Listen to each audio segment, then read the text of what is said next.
Antonio Conte faces first real test as Spurs come in from the cold to host Liverpool. It has been a frustrating start to Antonio Conte's tenure as Tottenham Hotspur manager. The Italian had an encouraging first month at White Hart Lane, but the renewed impact of the pandemic has halted the team's momentum. Spurs go into today's home game against Liverpool after an unwanted two-week break. These are not ideal circumstances for the 52-year-old. Other clubs, and COVID, have hogged the headlines and Tottenham have seemed like an afterthought.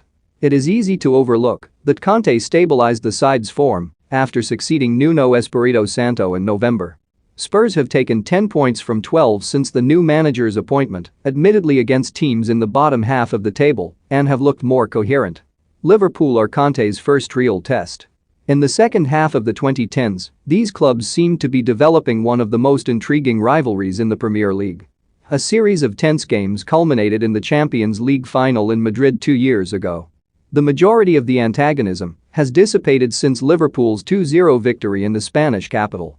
Jurgen Klopp's team have pulled away. How strong was the rivalry? It was rather exaggerated.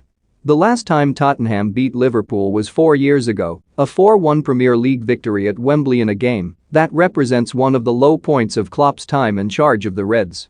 Spurs are painfully distant from the top sides at the moment, a scenario made more difficult to bear by the resurgence of Arsenal.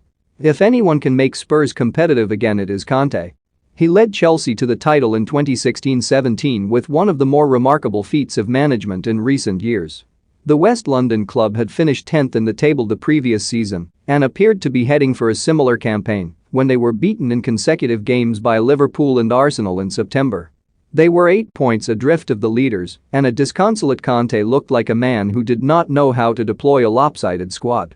Spurs have seen 3 matches postponed in the 2 weeks since they last played. It took a while for the former Italy coach to get the measure of the personnel at the bridge. The journey from dreadful to dominant was not exactly as quick as flicking a switch, but the improvement was relentless. They eventually won the Premier League by a 7-point margin. Spurs do not have as much talent as Chelsea had 5 years ago, but there is enough quality for Conte to have legitimate ambitions of getting the team back into the top 4. The first item on the agenda for Conte at Tottenham was improving the fitness of the squad.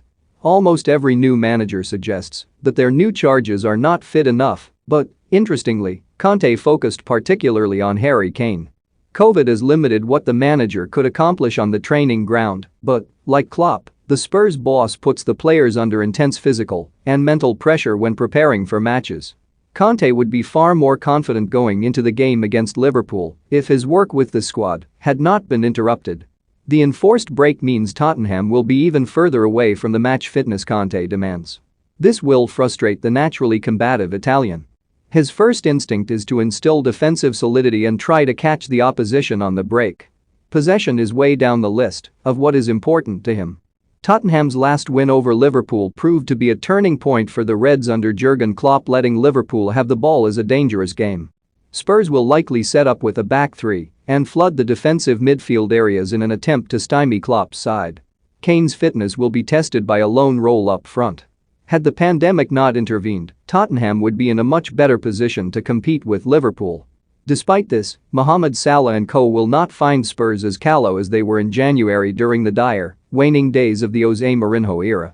Conte retains the fire that the Portuguese has lost. Even though it has not been an ideal start for the new manager, there are sure to be signs of improvement in Tottenham. They will go into 2022